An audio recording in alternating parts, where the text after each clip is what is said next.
Hey, what's going on guys? Oscarmini here with another comparison video just like you guys love them.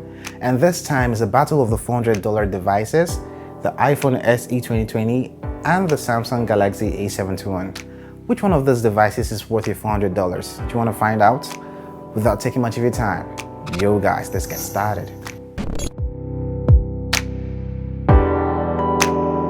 I know it feels like, what's the point comparing these two smartphones that are actually different in a lot of ways? Well, both are smartphones you'd get for $400, as I said earlier, from Samsung line of budget devices, the A series, and Apple's attempt at making a budget device. Well, if you want to spend that amount of money getting a mid-range device, there are a couple things you'll be looking out for, such as getting great bang for your bucks, your $400 you're spending on the smartphones, and also you want to see how well it sits with what you own already. Maybe you're someone in the Apple ecosystem or someone who loves an Android device. Now, this is not a review of those devices, as I have covered those in previous videos on this channel. I have a review of this smartphone, the SE, and also a review of the A71, which I would link in the description box below. So let's get a look at the design, build and size of those devices, what you basically get to hold when you purchase any of those smartphones. Now, the iPhone SE is the little child when it comes to size comparison here, but that doesn't actually tell the whole story.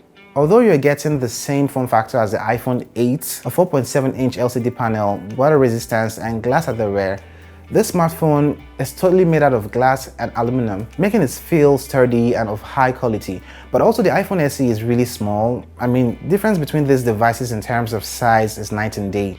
The A71 on the other hand has a 6.7-inch display, making the smartphone a bigger device, but not uncomfortably huge. Even though the rear is made of plastic, you obviously miss out on things like wireless charging, the water resistance, but this Samsung device comes with a lot of things in terms of looks that screams modern when you consider what smartphone design has become. Slim bezels, in-display fingerprint sensor, unlike the home button Touch ID setup you get from the iPhone SE. And that reminds me, you get the option to unlock a device, such as the Face Unlock feature on the Samsung, but that's not the case for the iPhone here, as it gives you just the trusty physical Touch ID unlock. Other aspects to consider on the A71 are the 3.5mm jack ports to connect your headphones, and the modern looking display with a cutout notch for higher screen to body ratio, and that's immersive media consumption. Speaking of displays, the iPhone SE has this 4.7-inch display, which is HD in resolution, about 326 ppi density with huge bezels, forehead and chin. But on the A71 side of things, you get an amazing 6.7-inch Super AMOLED Full HD panel, 393 ppi density with a center cutout notch for immersive viewing. There's no way you're gonna spin this. The A71 comes with a better display, bigger and brighter for media consumption. The best here when you want to use the smartphones under the sun, unlike the LCD panel you get from the iPhone SE. So the Samsung Galaxy A71 wins in the display category. For the speakers, they sound almost alike in terms of quality and loudness. But the advantage you get from the iPhone SE would be that you don't easily block out the sound, like totally when gaming or consuming media, since this is the stereo configuration. But generally, the speakers on the iPhone is slightly better than what you get from here, but not by miles. In terms of the performance, things begin to murk up a little. While you get the A13 Bionic chip, same processor from the iPhone 11 on this iPhone, 3 gigs of RAM, you get storage options starting from 64 gigs, which is what I have here on this SE. But for the Samsung A71, the storage option is doubled, and you obviously have an option to expand your storage by just popping in a microSD card for way cheaper than what it takes to upgrade the iPhone storage. You also get 6 gigs of RAM on the A71, and it runs on the Snapdragon 730 mid-tier processor. I wouldn't say performance is an apples to apples comparison here, but there are a lot of things in favor of the iPhone SE. The fact that you would get updates 4 to 5 years down the line, as opposed to maybe 2 years update from the Samsung Galaxy A71. At first, they both feel reasonably fast, but I'm pretty sure you feel the slowdown in speed on the Android side of things, since it isn't as optimized as the iOS counterpart. All I would say here is these devices are actually good, and it all depends on what you want at the end of the day. Are you an Android person or you prefer the Apple ecosystem?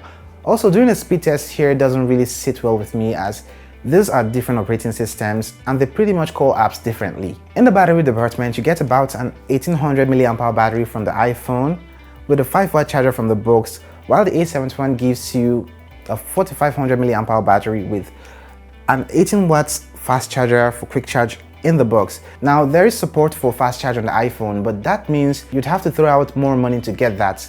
Generally, the A71 is the better device in terms of the battery life and would usually take me through the whole day on a single charge, which isn't the case for the iPhone SE.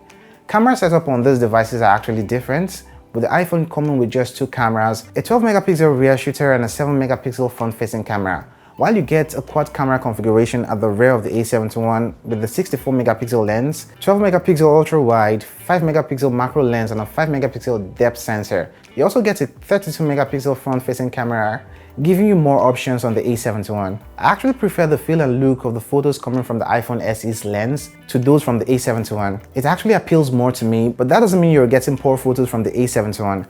In fact, the Samsung Galaxy has great looking photos and you even get a lot of options including the night mode feature, so either way you won't be wrong picking any of these devices.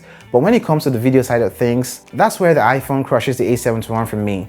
Better video quality comes off the lens here, so for video recording the iPhone is the outright winner. Selfies are close enough. I still prefer how the iPhone expresses colors here and exposure, but the A71 gives you better details from the front-facing camera at the end of the day. So as far as this comparison, first off, I personally think you get more value for money when you purchase the Samsung Galaxy A71.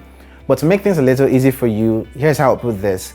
If you want a smartphone you'd use for say the next 4 to 5 years that receives updates and with a wonderful looking camera as far as today's standards in photography is concerned, and maybe you're neck deep in the Apple ecosystem, then the iPhone SE would be a better smartphone, a better option to go with. All you gotta do is hang in there with this terrible battery life.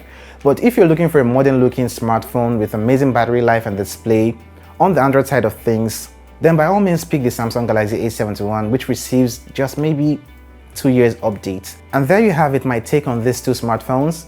Do not forget to hit the like button.